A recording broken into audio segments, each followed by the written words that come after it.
I'm Jonathan Becker, presenting a paper that I wrote along with Joshua Griffin and Matthew Trotter while I was a graduate intern at Disney Research, passive displacement sensing using backscatter RFID with multiple loads.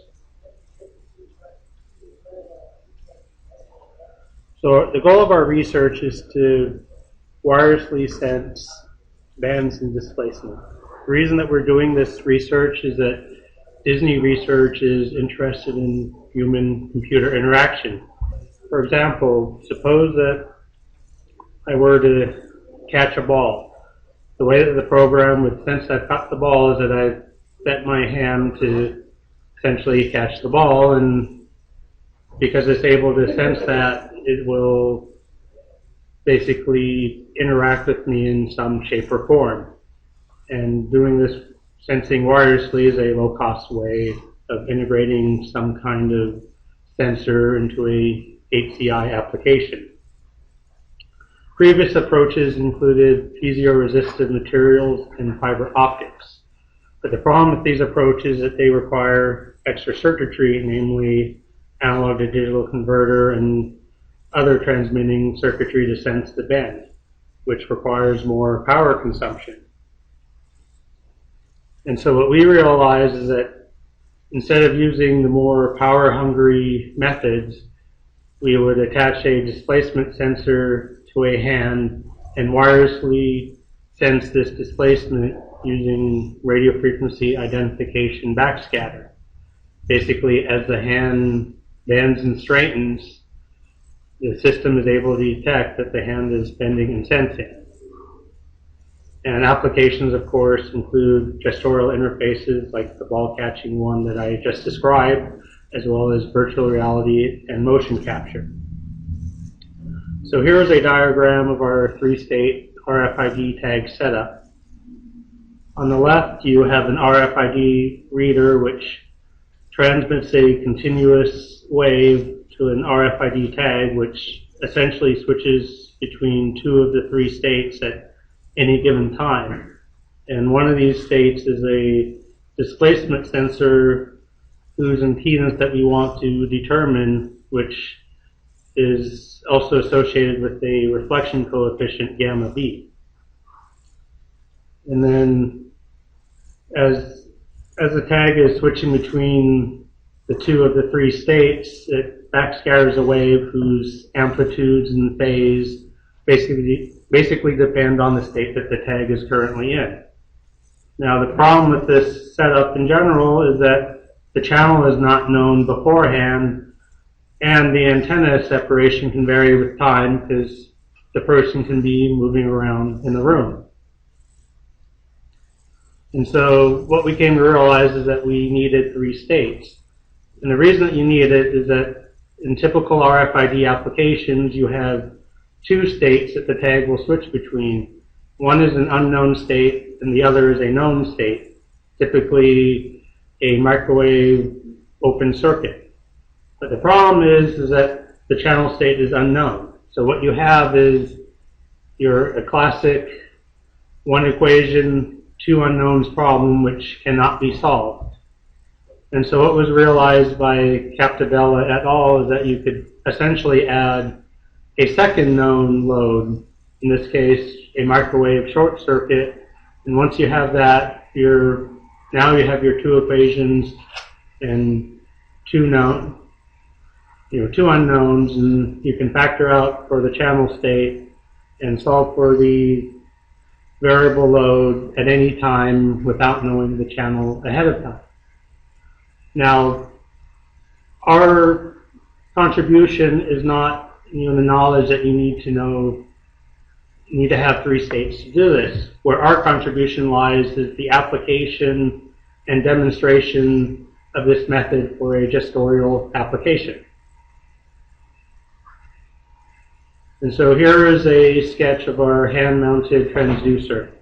On the left, you see two parts of the transducer, basically a straight part which has a microstrip line underneath it, which I will show a picture of later in the presentation, as well as a piece of metal that is wrapped around the index finger. And of course, the other image shows the hand in the bent state. And so our first step in this research was basically to do a prototype demonstration, followed by precision measurements afterwards. And so this is basically what you see here. And so basically, what you see I'm doing is, I'm bending my finger back and forth, and you can see that the displacement is changing. And so what the system set up is basically a prototype proof of concept where I have a receiving antenna, which is also simultaneously the transmit antenna that transmits a continuous wave, and the tag is basically switching between 2 or 3 states at a given time. In the first set, it's basically switching between the 2 known states, and then after it does that measurement, it then switches between the known and unknown. And from that, it's basically able to determine the impedance of the displacement sensor on my finger as I'm bending my finger back and forth. Okay, so once we did again, remember that the previous video was a proof of concept system that, although it was connected to a power supply, it's something that could be ultimately developed into a passive RFID tag with a charge pump, so it doesn't need a battery. And so next we wanted to do precision measurements with a tag, and so here's a picture of our tag with the microstrip plate and the cover plate on the side for reference. And then basically I show an image, basically from figure 4 from our paper that shows the microstrip line and the cover plate, which is attached to a pipe that's connected to a precisely controlled precision motor.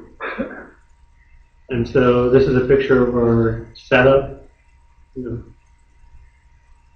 Apologize for that. Picture of our setup. Again, displacement sensor here along with our RF switches and our tag antenna. And so these are, again, this is what we see in the paper. And then here are basically the results. And so the metal plate offset is basically the distance between the metal cover and the microstrip line. And then antenna separation is basically the separation between the 2 antennas. And because what we wanted to see was basically show that the method would be able to correctly sense a band without, regardless of where the antennas were in relation to each other. And what you see here is that there's basically a few millimeters of usable space, and there is a little bit of difference in the absolute magnitude, but you notice that if you were to compare relative magnitude, the distance basically does not matter.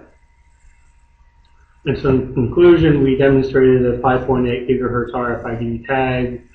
We built a proof of concept system of what would ultimately be a passive tag, which was what makes our approach unique, is that it would be a passive tag.